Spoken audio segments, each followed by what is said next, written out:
I sighed with relief as I clicked send on the vacation request email to my boss. 3 years.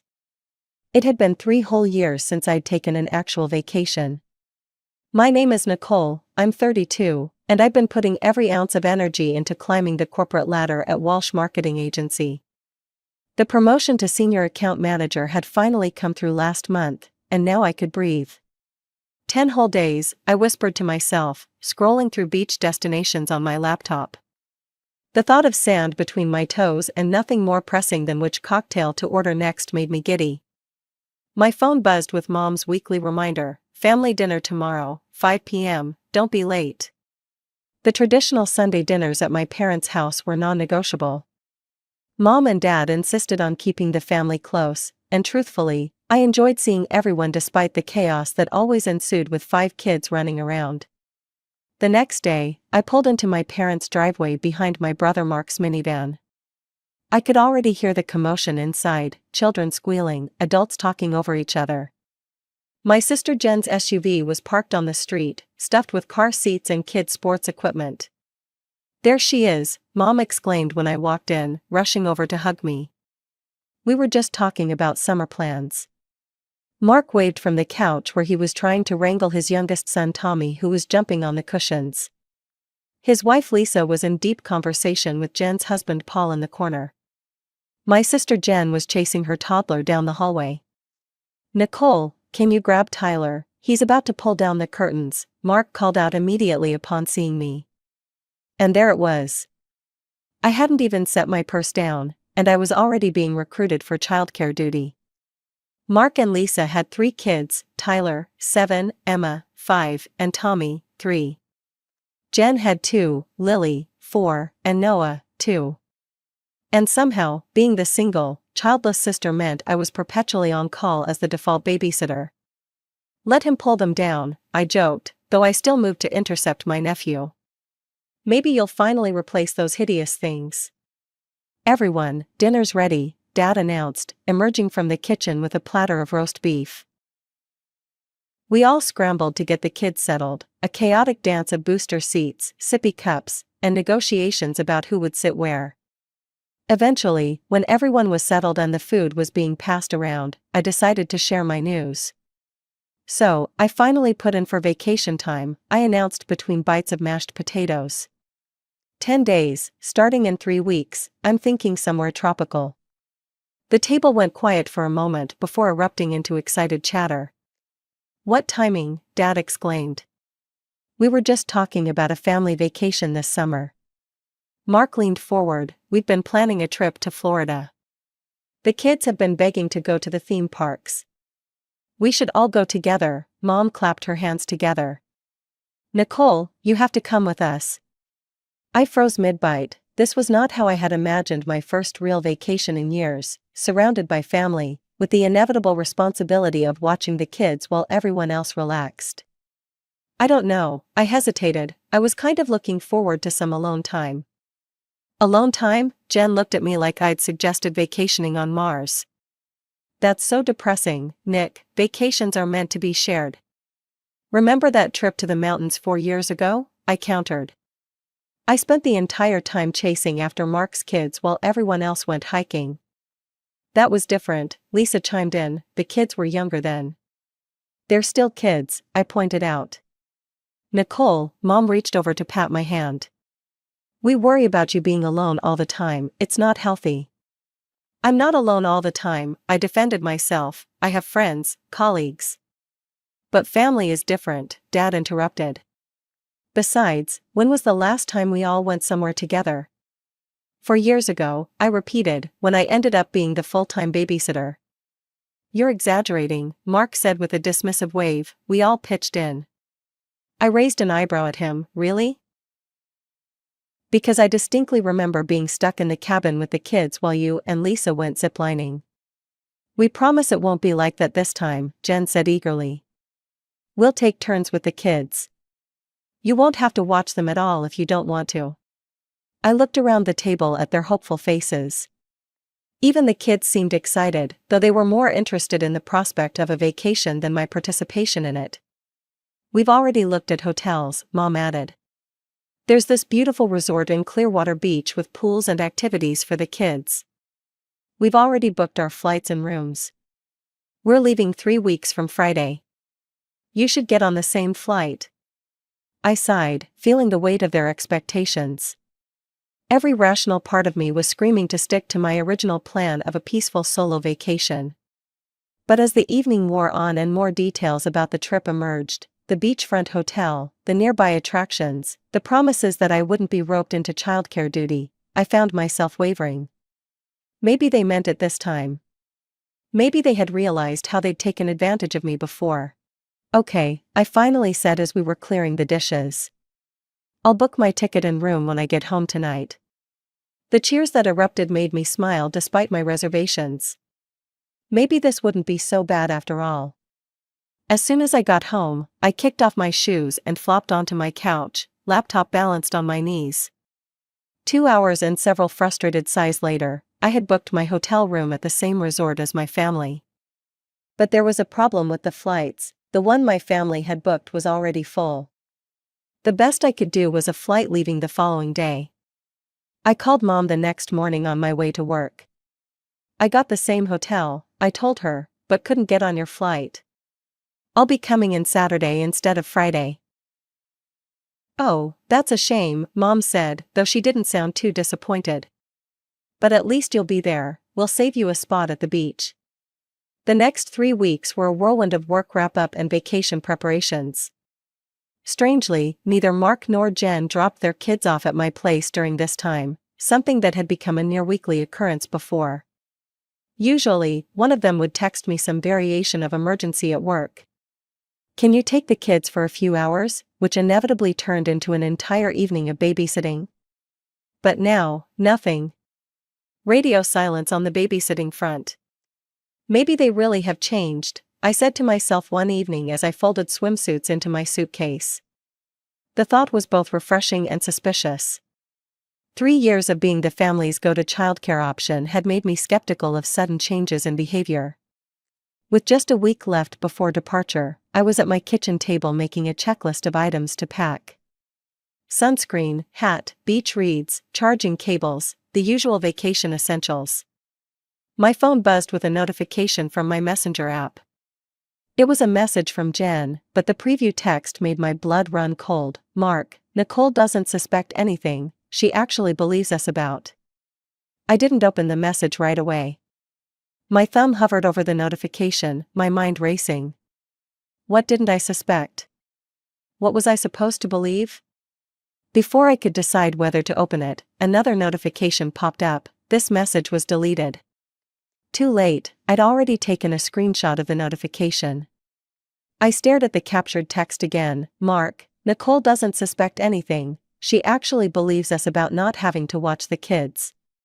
Can't believe she fell for it again.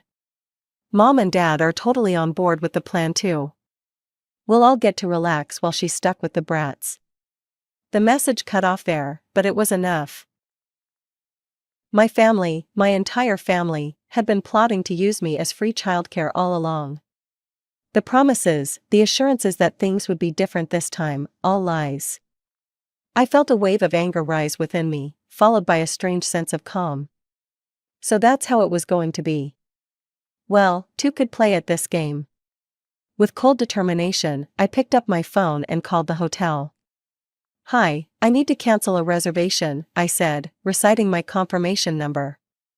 Next, I canceled my flight to Florida.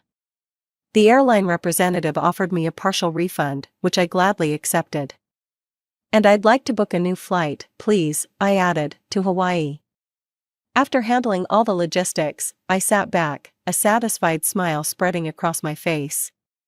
For once, I wasn't going to be the responsible, dependable Nicole who always put everyone else's needs before her own. This time, I was choosing myself. The days crept by, and Saturday's family dinner arrived. I showed up at my parents' house with a plastered-on smile, curious to see just how deep their deception ran. There's our world traveler, Dad greeted me with a hug. All packed and ready for Florida? Almost, I lied smoothly, just a few last-minute things to get. Mark glanced up from where he was pretending to wipe chocolate off Tommy's face. The kids can't wait to build sandcastles with their favorite aunt. I caught the significant look he exchanged with Lisa, a look I would have missed if I hadn't been watching for it. I'm looking forward to it too, I replied, matching his fake enthusiasm with my own. Throughout dinner, I noticed the conspiratorial glances between my siblings and parents. Little smirks when they thought I wasn't looking. Comments about how much fun we'd all have together. Each one made my resolve stronger. The evening wound down, and I said my goodbyes with promises to see them all in Florida soon. Little did they know what I had planned. Friday came and my phone lit up with messages from my family. Just checked in at the hotel, it's gorgeous. The beach is amazing, can't wait for you to get here tomorrow. The kids are asking when Aunt Nicole is coming. I sent back a simple smiley face emoji and finished packing my real vacation essentials for Hawaii. Saturday morning arrived bright and clear. I locked up my apartment, rolled my suitcase out to the waiting taxi, and headed for the airport. Not to Florida, but to paradise, my paradise, where no one expected me to be a free babysitter. As the plane took off, I switched my phone to airplane mode, leaned back in my seat, and felt a weight lift from my shoulders. For the first time in years, I was doing something purely for myself. The flight to Hawaii was long but peaceful. I dozed, read, and daydreamed about the beaches waiting for me. By the time we landed, I was ready for my real vacation to begin. My hotel was everything the website had promised: palm trees swaying in the gentle breeze, the scent of plumeria in the air, and the sound of waves crashing nearby. "Welcome to Kauai," the receptionist said as she handed me my room key. "Is this your first time visiting us?" "It is," I replied with a genuine smile, "and I have a feeling it won't be my last." I didn't even wait to unpack. Within 20 minutes of arriving at my room, I had changed into my swimsuit and was heading for the beach. The warm Hawaiian sun on my skin and the soft sand between my toes was everything I had dreamed of. Hours later, thoroughly relaxed and slightly sunburned, I returned to my room and finally turned on my phone. As expected, it exploded with notifications, missed calls, voicemails, and increasingly frantic text messages. "Nicole, where are you? Your flight should have landed hours ago." "We're at the airport, did you miss your flight?" "Nicole, answer your phone." I smiled to myself as I typed a simple reply to the family group chat: "Having a wonderful time in Hawaii. Please don't disturb my vacation. See you all when I get back." I hit send, turned off my phone again, and went to bed, falling asleep to the sound of the ocean and not a single crying child. The next morning, I woke to the gentle sound of waves and birds chirping outside my window, not screaming children or family drama. I stretched luxuriously in my king-sized bed, savoring the peaceful moment before checking my phone. As expected, it was a disaster zone. 37 missed calls, dozens of text messages, and several voicemails. The text messages had evolved from confusion to anger overnight. "Nicole, this isn't funny, where are you? The kids are disappointed, how could you do this? You're being incredibly selfish right now." I rolled my eyes and scrolled through the rest without responding.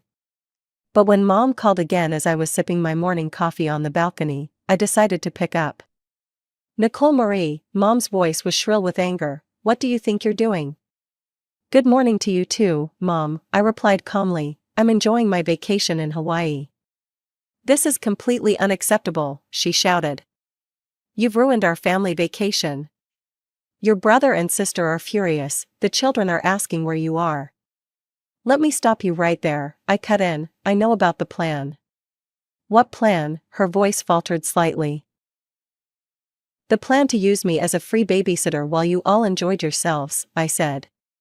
"Jen accidentally sent me a message meant for Mark, I saw everything." There was a pause, then a heavy sigh. "You're overreacting," Mom said finally. "We just didn't want to bother you with the details ahead of time, is that so terrible?" "Details?" I laughed without humor. "You mean the detail where I'd be stuck watching 5 kids while everyone else relaxed?" "That's not a detail, Mom. That's taking advantage of me, again." "You're single and childless, Nicole," Mom's voice turned stern. You should understand how hard it is for Mark and Jen, they deserve a break. I gripped my phone tighter, feeling the old anger rise. So do I. I've been working nonstop for 3 years to get this promotion. And it's not my responsibility to parent their children. They chose to have kids, not me. Family helps family, Mom insisted. No, Mom, what you're describing isn't help, it's exploitation. And the fact that you all plotted behind my back makes it worse. You betrayed my trust. Now you're just being dramatic. Am I? I interrupted, because from where I'm standing, my entire family conspired to ruin my vacation by tricking me into being an unpaid nanny. That feels pretty significant to me. Nicole. I'm done talking about this, I said firmly. I'm going to enjoy my vacation, my real vacation, without any of you. We can discuss this when I get back, if I feel like it. Don't you dare hang up on me, young lady. I ended the call and blocked their numbers for good measure. My hands were shaking with anger and adrenaline, but I also felt strangely liberated. For once, I had stood up for myself instead of capitulating to family pressure. The rest of the day was blissful. I went snorkeling, lounged by the pool with a trashy novel, and treated myself to a fancy dinner with a sunset view. Not once did I have to cut someone's food, wipe a runny nose, or break up a fight over toys. That night, I unblocked my family's numbers, curious to see their reaction. New messages had piled up, all variations on the same theme. I was selfish, I'd ruined their vacation, I'd let the children down. One message from Mark particularly caught my eye. The kids won't stop whining and Lisa and I can't enjoy a minute to ourselves. This is all your fault. I couldn't help but laugh. There it was, in black and white. The real reason they wanted me along: free childcare, plain and simple. For the next week, I lived in a bubble of perfect relaxation. I hiked to waterfalls, took a helicopter tour of the island, learned to surf, and spent countless hours simply lying on the beach. Each night, I checked my messages, amused by my family's increasingly desperate attempts to make me feel guilty. By the end of my vacation, the tone of their messages had begun to change. There were fewer accusations and more attempts at reconciliation. Mom sent a long text about how they should have been more honest. Dad called and left a voicemail saying they missed me at Sunday dinner. Even Mark sent a half-hearted apology, though it still included a complaint about how difficult the vacation had been with the kids. I packed my bags on the final day with mixed emotions. Part of me was sad to leave this paradise, but another part felt stronger, more resolute. I had drawn a boundary, and even though it had caused conflict, it felt right. The flight home gave me time to think about what would happen next. Would I go back to being the family doormat? Would I cut them off completely? Neither option seemed right. When my plane landed and I turned my phone back on, there were new messages waiting for me. We're all coming to see you tomorrow, we need to talk. Please give us a chance to apologize in person. The kids miss their Aunt Nicole. I smiled grimly. They still didn't get it, did they? This wasn't about missing one vacation or one babysitting opportunity. This was about years of being taken for granted, of having my time and energy considered less valuable than everyone else's because I didn't have children of my own. Back in my apartment, I unpacked slowly, savoring the memories of my solo adventure and steeling myself for whatever confrontation tomorrow would bring. For the first time, I wasn't afraid of family conflict. I had found my voice, and I intended to use it. The next day, right on schedule, the doorbell rang. I peered through the peephole to see my parents, Mark, and Jen all standing in the hallway, looking somber. No spouses, no children, just the core family. I took a deep breath and opened the door, but only as far as the security chain would allow. Nicole, please, Mom said, her voice softer than usual, we just want to talk. I stood firmly behind my partially open door. I'm not sure I'm ready for that. For years you've all treated me like free labor. My time doesn't matter, my plans don't matter, all because I don't have kids. That's not true, Jen protested weakly. Really? I pulled out my phone and showed them the screenshot of her accidental message. This says otherwise. Their faces fell as they read the damning evidence. Mark muttered something under his breath, and Jen looked away, her cheeks flushed with embarrassment. "We have a serious problem with you," Mom said, attempting to regain control of the situation. "You should feel guilty for what you did." I laughed in disbelief. "Are you kidding me? You're the ones who should feel guilty. You lied to me and tried to manipulate me. But you deliberately misled us about your plans," Dad argued. "We were worried sick when you didn't show up in Florida." "I learned from the best," I replied coldly. "Look, I'm not going to stand here arguing in my doorway. I'm taking a break from all of you for a while. I need space." "Space?" Mom looked shocked. "From your family?" "Nicole, that's ridiculous." "What's ridiculous is how you're still trying to make me the bad guy here. I'm done being taken advantage of. I'm done being treated like I have less value because I'm single and don't have kids." "We never said that," Mark protested. "You didn't have to say it. You showed it with your actions, every time you dropped your kids off without notice, every time you volunteered me for babysitting duty without asking, every time you made plans assuming I'd be available. And then this," I waved my phone again, "this was the final straw." They exchanged uncomfortable glances. No one seemed to know what to say. "Nicole, please," Mom tried again, "let us come in. We can work this out." I shook my head. "Not today. I'll decide when, and if, I'm ready to talk. Right now, I just need you all to respect my decision." With that, I closed the door completely, ignoring their whispered conference in the hallway. 10 minutes later, I heard them leave. The weeks that followed were strangely peaceful. I went to work, met friends for dinner, took weekend trips to nearby towns, all without the constant interruption of family obligations. No last-minute babysitting requests, no guilt trips about missing Sunday dinner. At first, my phone was flooded with messages, apologies that felt hollow, attempts to minimize what had happened, and even a few that tried to turn the blame back on me. I read them all but didn't respond. After 3 weeks of silence, things began to change. A bouquet of flowers arrived at my apartment with a card from Mark. "I'm truly sorry for taking you for granted. No strings attached, no expectations. Just an apology." A few days later, an actual handwritten letter came from Jen, acknowledging how selfish she'd been and how she'd never considered my perspective. The most surprising change came from my parents. Instead of demanding I return to the family fold, they sent a simple text: "We miss you, but we understand you need time. We're here when you're ready." No guilt trip, no manipulation, just respect for my boundaries. It was so unlike them that I almost called immediately, but I held back. This wasn't just about one incident or vacation. This was about reshaping our entire family dynamic. One evening, as I sat on my balcony enjoying a glass of wine and the sunset, I reflected on how much had changed. For years, I'd defined myself primarily through my role in the family: reliable Nicole, always available Nicole, put everyone else first Nicole. Breaking free from that identity had been scary but necessary. My phone buzzed with a text from Mom: "Your father and I have been talking a lot about how we've treated you.